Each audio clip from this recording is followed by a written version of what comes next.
નમસ્કાર દર્શક મિત્રો, @ગુજરાતમાં આપનું સ્વાગત છે। ગુજરાતમાં મેઘરાજાએ ભારે તબાહી મચાવી દીધી છે। વડોદરા, જામનગર, સુરત, રાજકોટ, ગાંધીનગર સહિત અન્ય શહેરો અને ગામડાઓમાં ભારેથી અતિ ભારે વરસાદે બધું જ ખેદાન મેદાન કરી નાખ્યું છે। ગુજરાતમાં સાંભળેલાધાર વરસાદે નવી જ આફત ઊભી કરી દીધી છે।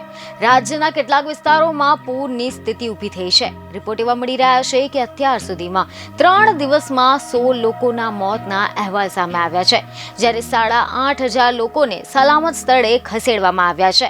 એનડીઆરએફ, એસડીઆરએફ, આર્મી અને એરફોર્સ બચાવ કાર્યમાં લાગેલા છે। દ્વારકા અને વડોદરામાં પૂરથી સૌથી વધુ નુકસાન થયું છે। વડોદરાના અનેક વિસ્તારો વરસાદી પાણીમાં જળમગ્ન બની ગયા હતા। ખબર એવી મળી રહી છે કે વિશ્વામિત્રી નદી અને આજવા સરોવરના પાણીએ વડોદરા શહેરમાં ભારે તબાહી મચાવી હતી। અનેક નીચાણવાળા વિસ્તારો પાણીમાં ગરકાવ થઈ ગયા છે। આ સિવાય જામનગર જિલ્લામાં પણ પૂરના કારણે સ્થિતિ ખરાબ થઈ ગઈ હતી। ઘણી બધી જગ્યાએ લોકોનું રેસ્ક્યુ કરવામાં આવ્યું છે। કોસ્ટ ગાર્ડે હેલિકોપ્ટર દ્વારા 13 જેટલા માછીમારોનું દરિયામાંથી રેસ્ક્યુ કર્યું હતું। એસડીઆરએફે છોટાઉદેપુર જિલ્લામાં એક યુવતીનું રેસ્ક્યુ કર્યું હતું। રાજકોટના ધોરાજી, ઉપલેટા, જેતપુરમાં પણ કેટલાક લોકો ફસાઈ ગયા હતા, જેમને પણ સુરક્ષિત બહાર કાઢવામાં આવ્યા હતા।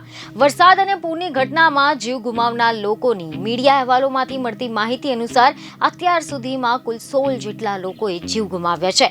આણંદ જિલ્લામાં મંગળવારે દિવાલ ધરાશાયી થતા 3 લોકોના મોત થયા હતા। મહીસાગર જિલ્લામાં દિવાલ ધરાશાયી થવાથી આ જે ઘટના હતી તેમાં 2 અને ખેડા અને અમદાવાદમાં એક વ્યક્તિના મોતના અહેવાલો મળ્યા છે।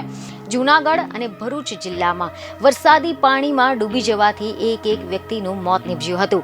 દાહોદ જિલ્લામાં પણ ભારે વરસાદના પગલે 16 નદીઓ, 83 તળાવો અને 7 ડેમો ઓવરફ્લો થયા હતા। ભારે વરસાદમાં 14 પશુઓના મોત થયા છે। 6 લોકોને બચાવી લેવામાં આવ્યા હતા। બીજને ખબર સાથે ફરી મળીશું। ધન્યવાદ।